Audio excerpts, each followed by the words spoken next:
Hello, party people. I'm Pastor Lia Scholl from Wake Forest Baptist Church, and I'm so grateful that you've joined me today. This is the fifth in a series of sermons on Ted Lasso, the amazing Apple TV show by the same name, about an American football coach who ends up coaching a Premier League AFC team in London. That's soccer to you and me. As one person said, Ted Lasso is a complex, nuanced character. You start out thinking he is just two-dimensional, a one-trick pony, and then you realize he has so many layers. He isn't just some grinning idiot with a heart of gold. He is a man that has been through rough times, and he has come to appreciate people for who they are. And today, we'll watch him forgive. So be strong and courageous. Do not be afraid, for the Lord your God is with you wherever you go. And as Ted Lasso would put it, I think if you care about someone and you got a little love in your heart, there ain't nothing you can't get through together.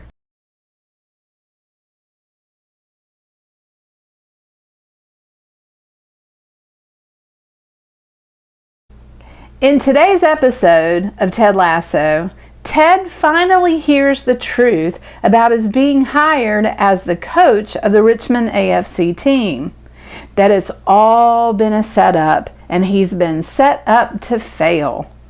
This isn't a spoiler for us. We've known it since day one, but it's a surprise to him.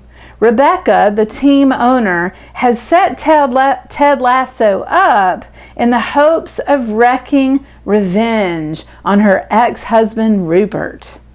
Rebecca reveals the truth in an impassioned way, not expecting forgiveness at all, but expecting anger and revenge. She thinks that Ted Lasso is going to quit and call the newspapers. Instead, Ted says, "I forgive you." And it's not an empty forgiveness. It is one rooted deeply in empathy. He says, divorce is hard, and it doesn't matter if you're the one leaving or the one who got left. It makes folks do crazy things. And it is not just forgiveness that Ted does. It is also reconciliation. He says to Rebecca, "You and me, we're okay." He offers his hand for a handshake, and Rebecca, who just told us in an earlier episode that she hates to hug, grabs him in a big bear hug. Those three little words, "I forgive you." Our text today is found in Colossians chapter 3, verses 12 through 17, and the key verses are this. Since God chose you to be the holy people God loves, you must clothe yourselves in tender-hearted mercy, kindness, humility, gentleness, and patience. Make allowances for each other's faults, and forgive anyone who offends you. Remember, the Lord forgave you, so you must forgive others. Again, those three little words that are so hard to say, I forgive you. They're so important, even to the Apostle Paul. The church at Colossae may have been incorporating pagan elements into their worship. So the first part of the book is a sort of doctrinal proclamation of Jesus Christ's supremacy over the entire universe. The second section is about our conduct and about the church's conduct. We are to shed our old ways of doing things and do things in a new way. And that requires that we forgive people as we have been forgiven. Those three little words, I forgive you. They are hard words, aren't they? They are especially hard in a divided world where, as Miroslav Volf would put it, forgiveness flounders because I exclude the enemy from the community of humans, even as I exclude myself from the community of sinners. We believe we are the ones who have things right. So we are the community of humans. And we believe that those others over there have things totally wrong. So they are the community of sinners. To forgive, Miroslav Volf in his book Exclusion and Embrace says it helps to understand three things. First, he calls the mutuality of self-giving love in the Trinity. It is essentially that we are made for community. Second, the outstretched arms of Jesus Christ on the cross for the godless, meaning that we are to practice sacrificial love, love which gives ourselves, of ourselves, even for those whom we might deem unworthy. And finally, the open arms of the Father receiving the prodigal, which is the practice of welcome.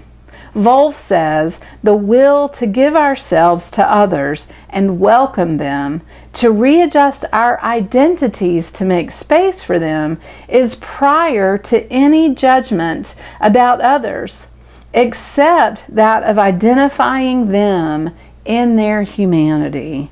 The will to embrace precedes any truth about others and any construction of their justice. In other words, first things first. In order to forgive and to do justice, we must be willing to embrace others. And in order to be willing to embrace others, we have to recognize our sameness. We must include ourselves in the community of sinners and everyone else in the community of humanity. And after forgiveness is done, and then, and only then, can we think about justice and reconciliation. As Volf says, grace has primacy, even if the will to embrace or forgive is indiscriminate. The embrace or reconciliation itself is conditional. Whew. Those three little words, I forgive you, they are so hard. But they are rooted in Paul's words to the Colossians. Remember, the Lord forgave you, so you must forgive others. That's our motivation. Forgiveness seems so easy for Ted Lasso, but it's not easy for us, right? Let me remind you of the fourfold path of forgiveness outlined in Desmond and Mfo's Tutu's book called The Book of Forgiveness.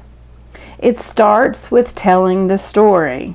There's no particular right or wrong way to do this. It's just tell the story of the harm done to you. Whether you write it in a notebook, tell a close friend, a therapist, your pastor, just about anyone. Remember that ultimately, you may want to tell your story to the one who has harmed you, but you do not have to rush to that process. After you tell the story, Tutu says, name the hurt.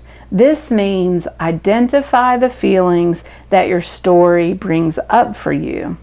An important thing to remember about your feelings is this: there's no such thing as a wrong feeling, no such thing as a bad or invalid feeling. Feelings just are.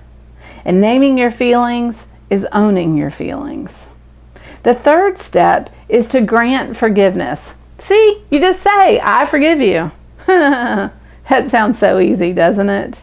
The Tutu's right. We choose forgiveness because it is how we find freedom and keep from remaining trapped in an endless loop of telling our stories and naming our hurts. It's the next step.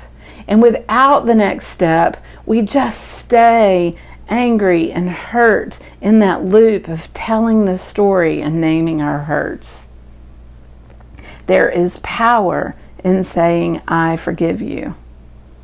Just those few words will release something in you. And you may have to say them many, many times, but they will loosen something in you. And the last step in the fourfold path to forgiveness is to renew or release the relationship. As you might guess, this is a difficult decision-making and implementation phase. Ideally, the tutus say, the preference is always to renew. Prior to deciding, ask yourself what you need from the person or people who harmed you. That can include an apology, an explanation, a tangible object, or even to never see the person again. And it is an option not to renew a relationship also. Sometimes trust is broken beyond repair. Sometimes relationships are not safe to renew and must be released. Allow me to remind you of one thing, and that is our shared humanity. We live in a time when it's so much easier to see people as one-dimensional or single-sided, either good or bad, never in between. But we must release this kind of thinking to do real forgiveness. We are all humanity, and we are all sinners. We are all people who harm, and we are all people who have been harmed. It is the nature of our humanity and the nature of suffering in our world. It's just who we are. And in order to forgive, we have to see that others are both good and bad, and that so are we ourselves. So, we go back to Ted Lasso when he says those three little words, I forgive you. Can you find a space and a place and a time to think those words this week along with me? Because I'll be thinking them too. You know, Wake Forest Baptist Church, I am heading out on a mini sabbatical. I'll be back in a month, and I want you to know that I will be praying for you and caring for you from afar. And I love you, and I love being your pastor.